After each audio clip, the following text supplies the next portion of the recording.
அனைவருக்கும் வணக்கம். நம்ம இந்த வீடியோவில் வந்து 7th சயின்ஸில் இருக்கிற 7th புக்கு சயின்ஸில் இருக்கிற உடல் நலமும் சுகாதாரமும் சேம் டிட்டோ உடல் நலமும் சுகாதாரம்ன்றது 6th புக்லேயே பார்த்தோம். இதே லெசன் தான். உடல் நலமும் சுகாதாரமும் அப்படின்ற தலைப்பு கீழே 6th புக்கில் பார்த்தோம். 6th புக்கு ரொம்ப முக்கியம்னு சொன்னேன். 6th புக்கு 10th ரேஞ்சில் அது முக்கியம் அப்படின்னு சொல்லியிருப்பேன். அதே மாதிரி இதுவும் முக்கியம்தான்.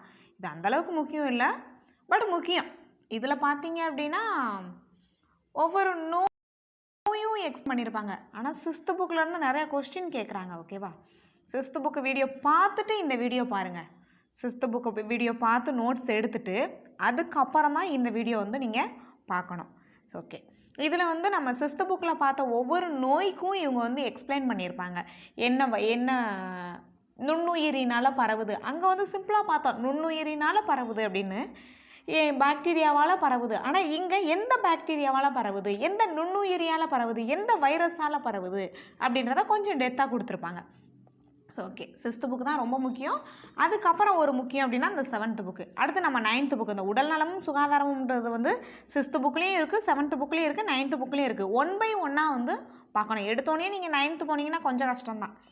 6th பாருங்கள், 7th பார்த்துட்டு அடுத்தது 9th பாருங்கள்.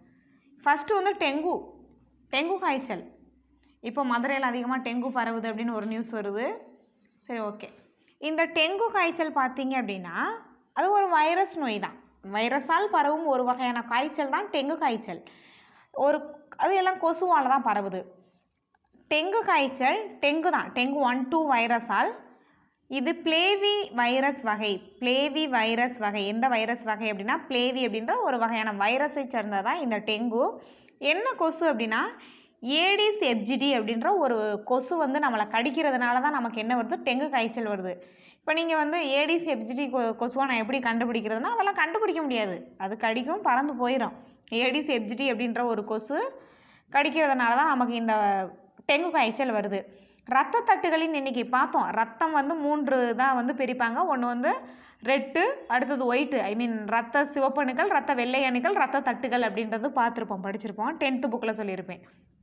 இப்போ அதுதான் இந்த ரத்த தட்டுகளின் எண்ணிக்கை குறைஞ்சிரும். இந்த கொசுக்கள் அந்த குறைகிறதுனால டெங்கு வந்து ஏற்படும். அந்த கொசுக்கள் தங்கள் இருக்கும் இடத்திலிருந்து அதிகப்படியாக 50 to 100 மீட்டர் சுற்றளவில் கூட அந்த கொசுனால் வந்து இந்த டெங்கு காய்ச்சல் வருது. கொசு கடிக்கிறதுனால தான் வரும். அடுத்தது நம்ம என்ன பார்க்க போகிறோம், டெங்கு பார்த்தாச்சு. அடுத்து வந்து ஒரு டேப்லெட்களை வந்து பார்க்கலாம். இதுக்கு மேலேயே ஒரு கொஸ்டின் இருக்கும். அது என்ன அப்படின்னா சளி மற்றும் காய்ச்சல் வைரஸால் பரவும். சளி மற்றும் காய்ச்சல் காற்றில். சளி மற்றும் காய்ச்சல் காற்றின் மூலம் பரவும். ஓகே, இது ஒரு முக்கியமான ஒன்று. ஈறுகளில் இரத்த கசிவு அப்படின்னா விட்டமின் சி குறைபாட்டால் தான் ஏற்படும். ஸ்கர்வின்னு சொல்லுவோம். இது 6th புக்லேயே பார்த்தோம். விட்டமின் சி குறைபாட்டினால ஈறுகளில் நமக்கு என்ன ஆகும் அப்படின்னா ஈறுகளில் பல்லுகள் அந்த ஈறுகளில் வந்து இரத்த கசிவு ஏற்படும். ஈறுகளில் ரத்தப்போக்கு ஏற்படும். அது என்ன பண்ணலாம் அப்படின்னா விட்டமின் சி இருக்கிற பொருட்கள் சாப்பிடணும். விட்டமின் சி இருக்கிற உணவுப் பொருட்களை நம்ம சாப்பிடணும். சிட்ரஸ் பழம் சாப்பிடலாம், நெல்லிக்காய் சாப்பிடலாம். ஓகே, விட்டமின் சி இருக்க அனைத்து பொருட்களையும் சாப்பிடலாம். அடுத்தது பற்சிதைவு. பற்களில் காணப்படும் பாக்டீரியாவால் தான் பற்சிதைவு ஏற்படுது. பாக்டீரியாக்கள் அமிலங்களை உற்பத்தி செய்கிறது, பற்சிதைவுக்கு வழிவகுக்கிறது. அதுக்கு என்ன தீர்வு அப்படின்னா பல் துலக்குதல், அதுக்கப்புறம் வந்து பல் தழுவுதல் செய்தல் ஆகியவை சிதைத்தலை தடுக்கிறது. ப்ரெஸ் பண்ணணும், அவ்வளோதான். அடுத்தது புறத்திசு நோய். புகையிலை மெல்வதால் ஏற்படுகிறது. புறத்திசு நோய் அப்படின்றது ஈறுகளில் ஏற்படும் நோய் முற்றும் போது அது எலும்பு மற்றும் ஈறுகள் மற்றும் புறத்திசுக்களை அழிக்கிறது. எல்லாமே புகையிலை மெல்லுவதால் தான். புகையிலை மெல்லுதலை தவிர்க்க வேண்டும். அதை அப்படியே ஸ்டாப் பண்ணிடணும். சரிவிகித உணவை வந்து எடுத்துக்கறணும். புகையிலை தீங்கு தான். அடுத்தது பாருங்கள், இது வந்து ஃபுல்லாக வந்து பற்களை பாதிக்கும் நோய் பார்த்தா, அடுத்து கண்களை பாதிக்கும் நோய் பார்க்கலாம். கண்களை பாதிக்கும் நோய் இப்போ அதிகமாக வந்து இந்த ஃபோன் பார்க்குறதுனால ஏற்பட தான் செய்யுது. ஓகேவா? இப்போது மாலைக்கண் நோய் அப்படின்னா விட்டமின் ஏ குறைபாட்டால் ஏற்படும் நிக்டலோபியான்னு சொல்லுவோம். விட்டமின் ஏ குறைபாடு மற்றும் விழித்திரை செல்களில் ஒழுங்கின்மை. ஓகேவா? மாலைக்கண் நோய் வந்து விட்டமின் ஏ குறைபாட்டால் ஏற்படுது. அதனால் என்ன தாக்கம் அப்படின்னா இரவில் மற்றும் மங்கலான ஒளியில் நன்கு பார்ப்பது கடினம், பார்வை வந்து குறைஞ்சிரும். அதுக்கு என்ன தீர்வு அப்படின்னா ஆன்டி ஆக்சிடென்ட் விட்டமின்கள் மற்றும் தாது நிறைந்த உணவுகள் சாப்பிடணும். விட்டமின் ஏ இருக்க உணவுகளை சாப்பிடணும். அடுத்தது இளம் சிவப்பு கண் நோய். கண் வந்து அப்படியே ரெட் கலரில் இருக்கும். வைரஸ் மற்றும் பாக்டீரியா ரெண்டு நாளையுமே வருது. அந்த கண் வந்து ரெட் கலரில் இருக்கிறதுக்கு வைரஸ் பாக்டீரியா ரெண்டுமே காரணம். இந்த மெட்ராசை அப்படின்ற ஒரு நோய் வரும். அதுக்கு காரணமும் ரெண்டுமே தான். அதுலேயும் பார்த்திங்க அப்படின்னா கண் ரெட் கலரில் தான் இருக்கும். அதுக்கும் வந்து வைரஸும் பாக்டீரியாவும் தான் காரணம். இப்போ ரீசெண்டாக 2022 லாஸ்ட்டில் கூட அந்த மெட்ராசை நோய் வந்து அதிகமாக பரவுச்சு. ஓகே, ஒன்று அல்லது ரெண்டு கண்ணுமே பாதிக்கும். அந்த ரெட் கலரில் கண் இருந்துச்சுன்னா ஒரு கண் ஃபஸ்ட்டு ரெட் கலரில் இருக்கும், அதுக்கப்புறம் ரெண்டு கண்ணுமே ஆயிரும். மிகவும் தொற்றக்கூடியதாகவும் அந்த கண்ணை யார் பார்த்தாலும் அவங்களுக்கும் வந்துடும். இருமல் மற்றும் தும்மல் மூலமும் அது பரவுதான். ஓகே, நோய் எதிர்ப்பு சக்தி கொண்ட கண் சொட்டு மருந்து மற்றும் களிம்புகள் வீட்டு வைத்தியம். அடுத்தது வண்ண குருட்டுத்தன்மை நோய். மரபணு நிலையினால் இது ஏற்படுகிறது. இந்த கண் வந்து ஒரு கலராக இருக்கும். அவங்க அப்பாவுக்கு இருக்கும், அவங்க பையனுக்கு இருக்கும், அவங்க பொண்ணுக்கு இருக்கும், அந்த மாதிரி. அதுதான் மரபணு நிலை தான். வண்ணங்களை வேறுபடுத்தி அறிவதில் இடர்பாடு. ஒரே நிறத்தின் வேறுபட்ட செறிவுகளை பார்க்க முடியாது. ஒரே நிறத்தில் இருக்கிறத அதை வேறுபடுத்தி நம்மளால் பார்க்க முடியாது. இதற்கு தன்னிச்சையான சிகிச்சை முறையே இல்லையா. இவர்களுக்கு உதவக்கூடிய வகையில் பிரத்யேக வடிகட்டிகளுடன் கூடிய கண்ணாடிகள் மற்றும் கண்ணாடி லென்ஸ் தான். அதெல்லாம் சரி பண்ண முடியாது. மரபணு நோயின்னு பார்த்துட்டோம். மரபுநிலை நோய் அப்படின்னா சரி பண்ணுறது கஷ்டம் தான். ஸோ கண்ணாடி யூஸ் பண்ணி நிறங்களை வேறுபடுத்தி பார்க்கலாம். இதில் தலைமுடியை எப்படி பராமரிக்கணும்னு கொடுத்துருக்காங்க. ஓகேவா? நம்மளோட ஃபாலோவர்ஸ் கேர்ள்ஸ் எல்லாமே வந்து கரெக்டாக அதை வந்து ரீட் பண்ணிடுங்க. அது நமக்கு முக்கியம் இல்லை, நம்ம படிக்கிற யாருக்கும் முக்கியம் இல்லை, பட் நமக்கு முக்கியம் எப்படி வந்து முடியை வந்து பாதுகாத்து வளர்க்கணும் அப்படின்றது. ஓகே, அடுத்தது நோய்கள். இதுலேருந்து நமக்கு கொஸ்டின் ஏரியா தொற்று நோய், தொற்றா நோய் அப்படின்னு ரெண்டு இது கொடுத்துருக்காங்க. தொற்று நோய்னால் நமக்கு தெரியும், காற்று, நீர், பூச்சிகள், வெக்டர்கள்னு சொல்லுவாங்க. அந்த பரவுறது தான் வெக்டர்கள்னு சொல்லுவாங்க. ஒரு இடத்துலேருந்து ஒருத்தவங்ககிட்ட இருந்து இன்னொருத்தவங்களுக்கு பரவும். ஃபஸ்ட்டு பாக்டீரியாவால் ஏற்படும் நோய். பாக்டீரியாவால் என்ன ரொம்ப ரொம்ப முக்கியம், பாக்டீரியாவால் ஏற்படும் நோய். காசநோய் bacteria, cholera bacteria, typhoid bacteria, எல்லாமே எதன் மூலம் பரவுது? பாக்டீரியாக்கள் மூலம் பரவும் நோய். இதில் ஒரு ஆப்ஷனை வந்து வைரஸ் மூலம் பரவும் நோயே வைப்பாங்க. பாக்டீரியா மூலம் பரவும் நோய்கள் தவறானது. அப்போ அந்த வைரஸ் மூலம் எது பரவுதோ அதை கண்டுபிடிக்கணும். காசநோய், காலரா, டைபாய்டு மூணுமே பாக்டீரியாவால் தான் பரவும். காற்று, நீர் மூலம், பிற உயிரி மூலம் பாதிப்பை ஏற்படுது. இது இப்போ காசநோய் பார்த்தீங்க அப்படின்னா டிபி அப்படின்னு சொல்லுவாங்க.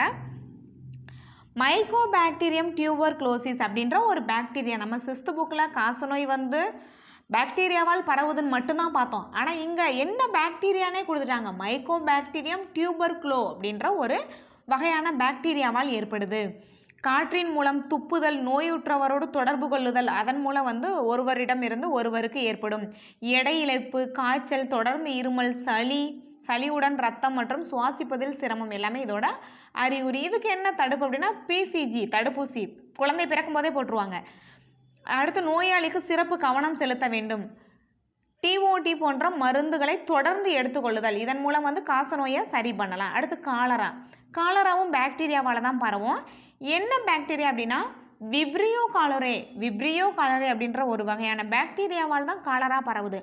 அசுத்தமான உணவு மற்றும் அசுத்தமான நீர்னால தான் காலராவே வருது. அசுத்தமான உணவுன்றதை விட அசுத்தமான நீர் தான் ரொம்ப முக்கிய காரணம் காலரா வர்றதுக்கு. அடுத்தது ஓகே, ரெண்டுமே ஞாபகம் வச்சுக்கோங்க, ரெண்டுமே நம்ம புக்கில் கொடுத்துருக்காங்க. அடுத்து வயிற்றுப்போக்கு, தசை வலி, வாந்தி, இதெல்லாமே இதோட அறிகுறி, காலராவோட அறிகுறி. அடுத்து நம்ம என்ன பார்க்க போகிறோம்னா இதை எப்படியெல்லாம் தடுக்கலாம் அப்படின்னா சாப்பிடுவதற்கு முன் கைகளை கழுவுதல் போன்ற சிறந்த சுகாதார செயல்களை நம்ம மேற்கொள்ளணும். தெருக்களில் விற்கப்படும் மூடப்படாத உணவுகளை சாப்பிடக்கூடாது. கொதிக்க வைத்து ஆற வைத்த தண்ணியை தான் குடிக்கணும். காலராவுக்கு எதிரான தடுப்பூசி போடணும். அடுத்தது டைபாய்டு. சால்மோனெல்லா டைப்பி அப்படின்ற ஒரு வகையான பாக்டீரியாவால் தான் டைபாய்டு வருது. இதில் பார்த்தீங்க அப்படின்னா உணவு மற்றும் நீர் மூலம் இது பரவும். அசுத்தமான உணவு மற்றும் நீர் மூலம் டைபாய்டு பரவும். அசுத்தமான உணவு மற்றும் நீர்னால காலராவும் டைபாய்டும் அசுத்தமான உணவு மற்றும் நீர் மூலம் என்ன நோய் வரும் அப்படின்னு பார்த்தோம்? டைபாய்டு வருது. ஓகேவா? ஓகே. டைபாய்டு பக்கத்துலேயே காலராவையும் எழுதி வச்சுக்கோங்க. காலராவும் பார்த்தீங்கன்னா அசுத்தமான உணவு மற்றும் அசுத்தமான நீரால் தான் வருது. ரெண்டுமே பக்கத்தில் எழுதி வச்சுக்கோங்க. அங்கே காலரா பக்கத்தில் டைபாய்டு எழுதுங்க. ரெண்டுமே எதனால தான் வருது? அசுத்தமான உணவு சாப்பிட்றதுனாலையும் அசுத்தமான நீரை குடிக்கிறதுனால தான் வருது. இதுக்கு என்ன அறிகுறினா பசியின்மை, தீவிர தலைவலி, அடிவயிற்றில் புண், தடுப்புகள், தீவிர காய்ச்சல். 104 டிகிரி ஃபாரன்ஹீட் வரையும் காய்ச்சல் இருக்குமா. எதுக்கு? டைபாய்டோட அறிகுறி. இதை எப்படி தடுக்கலாம் அப்படின்னா கொதிக்க வைத்து ஆற வைத்த குடிநீரை குடிக்கணும். முறையாக கழிவு நீரை அகற்றுதல், அந்த சாக்கடை அந்த கழிவு நீர் அதெல்லாம் அகற்றுவது, தடுப்பூசி போடணும். அடுத்தது என்ன பார்க்க போகிறோன்னா வைரஸ்னால என்ன வருது? மஞ்சள் காமாலை, சின்னம்மை, ரேபீஸ், வெறிநாய்க்கடி எல்லாமே வந்து வைரஸால் வருது. இப்போ மஞ்சள் காமாலை ஹெப்பாட்டிட்டிஸ்ன்னு சொல்லுவான். மஞ்சள் காமாலை என்பது ஹெப்பாட்டிட்டிஸ் வைரஸ்னால ஏபிசி அப்படின்னு சொல்லுவாங்க. ஹெப்பாட்டிட்டிஸ் ஏபிசி அப்படின்றது அதோட ஒவ்வொரு பிரிவாக இருக்கும். அதன் மூலம் தான் என்ன வருது அப்படின்னா மஞ்சள் காமாலை ஏற்படுது. இதனால் இறப்பு கூட ஏற்படலாம். அவ்வளோதான், க்ளோஸ். ஓகேவா? அசுத்தமான நீர், பாதிக்கப்பட்டவருக்கு பயன்படுத்தப்பட்ட ஊசியை நமக்கும் போடுறது, பாதிக்கப்பட்டவரின் ரத்தத்தை நமக்கு ஏற்றுறது, இந்த மாதிரி பல பிரச்சனைகள்னால என்ன வருது? மஞ்சள் காமாலை பரவுது. அதனால் என்ன அறிகுறி அப்படின்னு பார்த்தீங்கன்னா பசியின்மை என்ன சொல்கிறாங்கன்னா அனோராக்சியான்னு சொல்கிறாங்க பசியின்மையை. இது மஞ்சள் காமாலையோட அறிகுறி. வாந்தி, சிறுநீர் மற்றும் கண்களில் மஞ்சள் நிறம் தோன்றுதல், கண் வந்து அப்படியே ரெட் கலர் எல்லோ கலரில் இருக்கிறது. அதனால் இதெல்லாமே வந்து மஞ்சள் காமாலை நோயோட அறிகுறி. அதெல்லாம் வைரஸால் பரவுகிற நோய் தான். இதுக்கும் என்ன தடுப்போம்னா கொதிக்க வைத்து ஆற வைத்து தண்ணி குடிக்கிறது, முறையாக கைகளை சுத்தம் செய்கிறது. அடுத்து தட்டம்மை பார்த்தீங்க அப்படின்னா இதுவும் வைரஸால் பரவுது. தட்டம்மை நோய் வாரிசெல்லா என்றும் அழைக்கப்படுகிறது. வாரிசெல்லா ஜோஸ்டர் என்ற வைரஸ், அந்த வைரஸ் பேர் என்னென்னா வாரிசெல்லா ஜோஸ்டர் அப்படின்ற ஒரு வகையான வைரஸ்னால தான் தட்டம்மை வருது. இது வந்து காற்றின் மூலமும் பாதிக்கப்பட்ட காற்று பாருங்கள் எவ்வளோ நோயை நம்மகிட்ட கொண்டு வருதுன்னு. காற்றின் மூலமும் பாதிக்கப்பட்ட நபர் மூலமும் எளிதில் பரவும். தட்டம்மை வந்த ஒருத்தர் பக்கத்தில் நம்ம போய் உட்காந்தோம் அப்படின்னா நமக்கும் தட்டம்மை ஏற்படும். உடல் முழுவதும் தடிப்புகள், காய்ச்சல், தலைவலி, சோர்வு எல்லாமே இதோட அறிகுறி தான். அடுத்தது இதுக்கான சிகிச்சைன்னு பார்த்தோம்னா தட்டம்மைக்கான தடுப்பூசி இருக்குது. சின்னம்மை தடுப்பதற்கு சிறந்த வழி சின்னம்மை வேக்சின் தான். வாரிசெல்லா அப்படின்னு சொல்லுவாங்க. தடுப்பூசி போடுறது, சிறப்பு கவனம் செலுத்துறது. அடுத்தது ரேபிஸ், வெறிநாய்க்கடி இறப்பை ஏற்படுத்தக்கூடிய ஒரு அபாயகரமான நோய் தொற்றுடைய நாய், முயல், குரங்கு, பூனை ஆகியவை கடிப்பதன் மூலம் பரவுகிறது. ரேபிஸ் அப்படின்னாவே வெறிநாய்க்கடி தான். நாய் கடிச்சிச்சு அப்படின்னா இந்த பாதிப்பு ஏற்படும். நாய்களின் உமிழ்நீரில் உள்ள வைரஸ்கள் நரம்புகள் வழியாக மூளைக்கு போகுது, நம்மளோட மூளைக்கு போகுது. அதனால் பார்த்தீங்க அப்படின்னா நமக்கு வந்து என்ன ஏற்படும் அப்படின்னா ஹைட்ரோபோபியான்னு சொல்லுவாங்க. நாய் கடிச்சிருச்சு அப்படின்னா அது சிகிச்சை எடுத்துடலாம், ட்ரீட்மெண்ட் இருக்குது. அதுக்கு மேலே ட்ரீட்மெண்ட் நம்ம பண்ணலை அப்படின்னா நீரை கண்டு பயப்படுவோம். அதெல்லாம் அறிகுறி நமக்கு. நாய் என்னென்ன பண்ணுமோ அதெல்லாம் பண்ணுவோம் அப்படின்னு சொல்லுவாங்க. அதை தான் இவங்களும் கொடுத்துருக்காங்க. நீரை கண்டு பயம், ஹைட்ரோபோபியா. 2 முதல் 12 வாரங்கள் காய்ச்சல் மற்றும் நடத்தையில் மாற்றம். நாய் என்னென்ன பண்ணுதோ எல்லாமே பண்ணுறது. அடுத்தது இதுதான் வந்து ரேபிஸ் நோயோட அறிகுறி. இதுக்கு என்னெல்லாம் சிகிச்சை அப்படின்னா வேக்சின் தான் சிகிச்சை. ஓகேவா? கடித்த பின் 12 வாரங்களுக்கு அறிகுறி தோன்றலாம். மெதுவாக தோன்றும். உடனே நாய் கடித்த உடனே நம்ம நாய் மாதிரி மாறிட மாட்டோம். 12 வாரங்கள் வரையே வந்து அதுக்கான 12 வாரங்கள் வரையே அதோட சிம்டம்ஸ் வந்து நமக்கு தெரியும். 2 வாரத்திலிருந்து 12 வாரங்களில் நோய்க்கான அறிகுறி தோன்றும். சில சமயங்களில் 2 வருஷத்துக்கு அப்புறம் கூட அதோட அறிகுறி தோன்றும். நாய் கடிச்சிருச்சு அப்படின்றது உடனே ட்ரீட்மெண்ட் பண்ணிடணும். பக்கத்தில் இருக்க ஜிஹெச்சில் போனீங்க அப்படின்னா ஒரு 4 வேக்சின் வந்து போடுவாங்க. இப்போ தான் ரீசெண்டாக எனக்கு குரூப் 1 மெயின்ஸ் அப்போ ஒரு நாய் வந்து கடிக்கலை, லைட்டாக வந்து ட்ரெஸ்ஸு மட்டும் கிழிஞ்சிச்சு. அதுக்கே நான் பயந்துட்டு கடிக்கலை. அதுக்கே வந்து நான் 4 வேக்சினுமே போட்டேன். அது வந்து ஈஸி இல்லை, எல்லாருமே கடிச்சிருச்சு அப்படின்னா ட்ரீட்மெண்ட் கரெக்டாக பண்ணிடணும். ஓகேவா? ஒரு குறிப்பிட்ட நோய்க்கு எதிராக தடுப்பாற்றலை உருவாக்கி, தடுப்பூசினா ஒரு குறிப்பிட்ட நோய்க்கு எதிராக தடுப்பாற்றலை உருவாக்கி அந்த நோய்க்கு எதிராக போராடுவதற்கு நம் உடலை தயார் செய்தலை தடுப்பூசி போடுதலின் நோக்கம். நோயை வந்து நம்ம எதிர்க்கணும், அதுக்காக தான் தடுப்பூசி போடுறோம். தடுக்கக்கூடிய நோய்களில் இருந்து நம்மை பாதுகாக்க குழந்தை பருவத்திலே தடுப்பூசி போட்டுருவாங்க. அந்த போலியோ, MMR, BCG, அந்த காச நோய்க்கு எதிராக போடுறது எல்லாமே போட்டுருவாங்க. பிறக்கும் போதே நம்ம எல்லாருக்குமே போட்டிருப்பாங்க. அடுத்தது தொற்றா நோய். தொற்றா நோய்னா ஒருவர்கிட்டருந்து இன்னொருத்தருக்கு போகாது. அதான் அந்த சுகர் பேஷண்ட்னு சொல்கிறோம்ல, நீரிழிவு நோயாளி, இதெல்லாம் வந்து ஒருத்தவங்ககிட்ட இருந்து இன்னொருத்தவங்களுக்கு போகக்கூடிய நோய் இல்லை. ஓகே, அடுத்தது பார்க்கலாம். இப்போ உடல் பாகம் தேய்மானத்தினால நமக்கு என்ன நோய் வருதுன்னா வாத நோய், மாரடைப்பு, வலிப்பு, பக்கவாதம், இதெல்லாம் ஒரு ஒற்றை தலைவலி, கண்புரை, புற்றுநோய் எல்லாம் ஏற்படும். அடுத்தது தீங்கு விளைவிக்கக்கூடிய வெளிப்புற காரணிகளால் என்னென்ன வருது அப்படின்னா, வெளிப்புற காரணிகள் நம்ம உடலில் நுழையிறதுனால ஒவ்வாமை, ஆஸ்துமா, நஞ்சுகள், பாம்பு கடித்தல், புகைத்தலால் ஏற்படும் இருமல், வயிற்றுப்புண், மது அருந்துதல், இதெல்லாம் வந்து தேவையில்லாத ஒன்றை பண்ணி நம்மளே நமக்கு கேடு, நமக்கே நம்ம காசுலேயே நமக்கு சூனியம் வச்சுக்கிற மாதிரி இந்த மது அருந்துதல், இது எல்லாமே புகைத்தல். சரி, ஓகே. அடுத்தது நுண்ணூட்ட தனிமங்கள் குறைபடுதல். அந்த நுண்ணூட்ட தனிமம்னு சொல்லுவாங்க, நம்ம உடம்புக்கு தேவை அந்த நுண்ணூட்டங்கள்லாம் தேவை. அதான் கால்சியம், அயோடின்னு சொல்கிறோம்ல, அதெல்லாமே நமக்கு தேவை. இரும்பு, Fe, அயன் எல்லாமே நம்ம உடலுக்கு தேவை. ரத்த சோகை, அதனால் அந்த குறைபாட்டு ஏற்படுது. நுண் ஊட்டச்சத்து நம்ம உடம்புல இல்லை, நுண் தனிமங்கள் நம்ம உடம்புல இல்லை அப்படின்னா ரத்த சோகை ஏற்படும். இரும்பு குறைபாட்டால், பெலாக்ரா, மாலைக்கண் நோய், சீரப்தால்மியா, முன் கழுத்து கலலை அயோடின் குறைபாட்டால் ஏற்படும். ஹைப்போதைராய்டிசம் அயோடின் குறைபாட்டால் தான் ஏற்படும். அதான் நுண் தனிமங்கள்னு சொல்லுவாங்க. ஓகே, அடுத்தது என்ன பார்க்க போகிறோம் அப்படின்னா, அவ்வளோதான் லெசன். ரத்த சோகை இருக்குது ஃபைனலாக. லூகோடெர்மா என்பது தோலின் சில பகுதி அல்லது மொத்த பகுதியில் நிறமி இழப்பால் ஏற்படும் ஒரு தொற்றா நோய். லூகோடெர்மா அப்படின்றது மெலனின் நிறம் அப்படின்னாவே நம்ம உடம்புக்கு நிறத்தை கொடுக்கக்கூடியது தான் அந்த மெலனின் நிறமி.